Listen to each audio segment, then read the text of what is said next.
to the RunRX podcast, where we talk about all things running. As many runners know, it's 90% mental. So join Coach Valerie and Coach Caroline as we go through the mental side of running. Welcome back to the RunRX podcast. I'm your host, Coach Caroline, and I'm talking to Coach Valerie. Coach, you had a really good question this week, as I understand it, that I think is probably a lot of us think it as we go out to run. Why is it that when I run a lower cadence, a lower than 180 cadence, or basically slower, I feel more comfortable? It feels maybe easier. I don't know if that's the right word. Why is that the lower cadence is seemingly more comfortable? And go with that for, like, I'm saying seemingly, but I'm sure you can expand on that. Sure. And well, this actually came up yesterday with a group of our runners. And one thing I want to really get across, like from the get-go, and this is a big, I guess, controversy in running, if you will. It's not that I want people to run at a certain cadence. Like, it's not a Valerie rule. It's just that they found that using around the 180 gives you the ability to use muscle elasticity. And when you use muscle elasticity, let's say that again. So this isn't some thing that Romanoff came up with, or you came up with, or it's part of the pose method. It's actual kind of physiology, right? Yes. It's the physiology that at 180 is when muscle elasticity kind of takes over. Well, the thing is, so we'll geek out for just 1 second, guys. So why not? When your foot touches the ground, touches down in running, there's three primary forces at work. Number one is gravity. Number two is ground reaction force. And number three is muscle elasticity. If you do absolutely nothing and let the foot drop, it will drop under you. And those three forces work together. And then it's called finish the pull. And it's like, your foot presses down and then you pull it up. In order for that to happen, like, that's got to be done at a certain tempo. And here's the challenge. It's not at a certain tempo of your run. Like, it's not magically happening at a 10-minute mile. It's happening at your ability to pull your foot up at the right time. And here's the challenge with a lot of people. We are running, most of us, by reaching or pushing. We see this in all of our runners that come in. So that means you have a relationship with the ground. So really what you're comfortable with is being on the ground. Right? Okay. So when I'm comfortable being on the ground, what is that? That means that because you've been kind of in your running, either thinking I'm supposed to push off the ground to really extend my stride, right? I'm either pushing off my back foot or I'm reaching with my front. We see many of our runners actually never have both feet in the air, which by definition is required for running. Not Valerie's definition. So what I challenge people is, what you're telling me is comfortable or easier is actually more muscular work, but less cardiovascular. You see?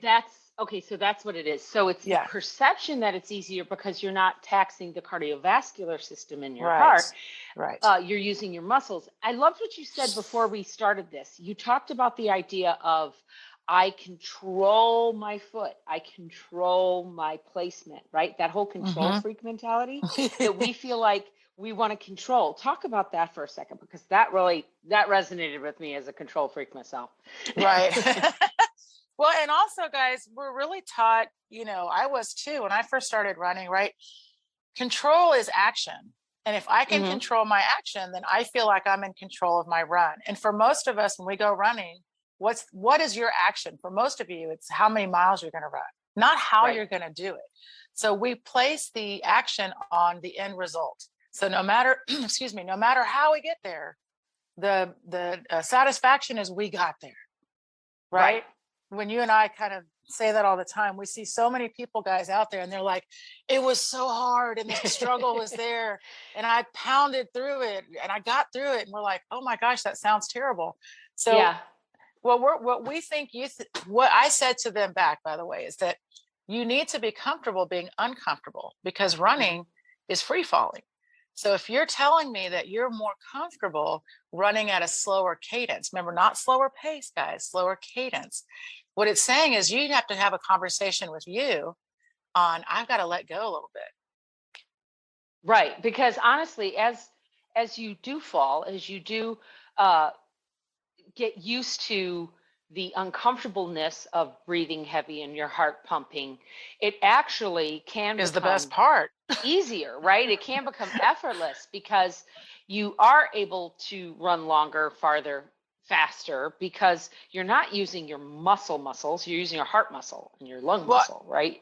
here's the challenge. Running is never effortless. Running is the hardest thing there is.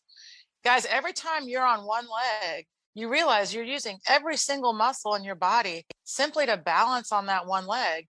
And it's 1,500 steps a mile. So the reality is we are already embarking on something that is challenging. What we're saying is be more efficient.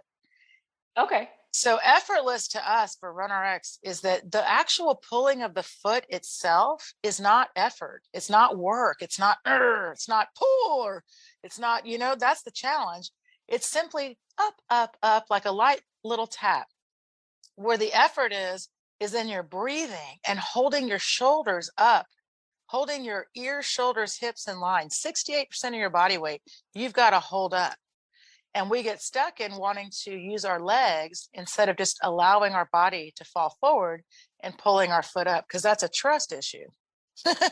That's true. That's true. Yeah. So that brings back to what are the thoughts then? You were saying that they need to kind of come back into their own belief and their own thoughts about not being able to let go and basically fall. Is that right? Is that what you said to the members? And I said, find a fall point, like focus, like really get in touch with you and your breathing and where you are.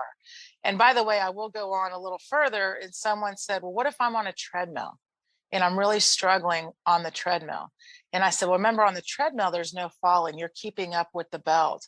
However, on a treadmill is one of the best places to practice that pose, that upper body. So if you're really struggling on the lower part, bring the belt speed down. You can still have a high cadence without running fast. And I think a lot of people get stuck in wanting to run faster. So then you're falling faster than you can basically keep up with. So then it goes back to being present. If I can pull at 180 and stay comfortable, if I can stay at 180, but my pace is like, I don't know, 10 minutes, so what? Hang out there for a while. You'll get, that's where we get stuck. So I think that sometimes what we think is comfortable is really actually you telling me you didn't want your heart, maybe you didn't like having your heart rate up, and you haven't yet really learned how to just free fall a little bit. You did a drill with me. This was when we were group coaching like a couple of years ago, and it was curb runs, right? And we were working on, leading by lifting from our center of mass, from our hips, and not just our feet, right? And you turned on. I remember, we're gonna age ourselves. It was that song from Beverly Hills Cop. Shakedown. I love that song. Shakedown, yeah. And it's 180. Yeah. And you turned it on, it's what, like 3.5 minutes, 4 minutes tops? Yeah. And we had to curb run for that 4 minutes, right? If we could, right? That was the goal, because it was a perfect 180. Now, it was challenging, but when we got done, we were like, oh, wow, that felt great. Wow, right? I was running though, theoretically, because I was curb running, right? People have to realize that, to me, that was when it clicked for me, that it wasn't about speed as much as it was about falling, right? And the cadence of 180 it doesn't have to be about, oh my God, I'm going so fast, I'm gonna, I'm gonna fall, right? Well, you are falling, but I didn't want to say it like that. It was like when you're on a treadmill and you can't keep up and you're afraid you're gonna face plant. I didn't feel like that at all, right? Yeah, right. So I think that's what people feel like when they think 180 or when they hear the metronome. Well, and I think if you find a song that's 180 and just do a curb run to it, you'll kind of get a sense of that's not that bad. Well, the curb run also, to keep in mind, is also a strength and elasticity exercise. Okay. And you weren't falling. You were staying still, but you were having to move your feet at the pace that you needed to run at. And this is important, guys. Let's think about it. And I'll say this, for a lot of my runners that are either getting into running or injured or whatnot, it's not a lack of fitness. It's a lack of understanding how to even use and develop. You haven't developed your muscle elasticity. So many people come in to RunRX. If you've been pushing and reaching in your run, you have not been using muscle elasticity. You've been using active muscle contraction. So things like showing you and letting you feel you can actually do 180 pulls for 4 minutes, 4 minutes, and you were fine is like a confidence builder. The main thing about those curb runs is you had to hold your ears, shoulders, hips in line. Right. And that makes you better at being able to run, better at holding your fall. This is where a lot of people have the challenge in the beginning of the run. Like we just said it, they're trying to fall further than they can sustain. They're trying to keep up with maybe too fast of a beat. And guys, most people come in at 165. So we're not saying you have to do it overnight.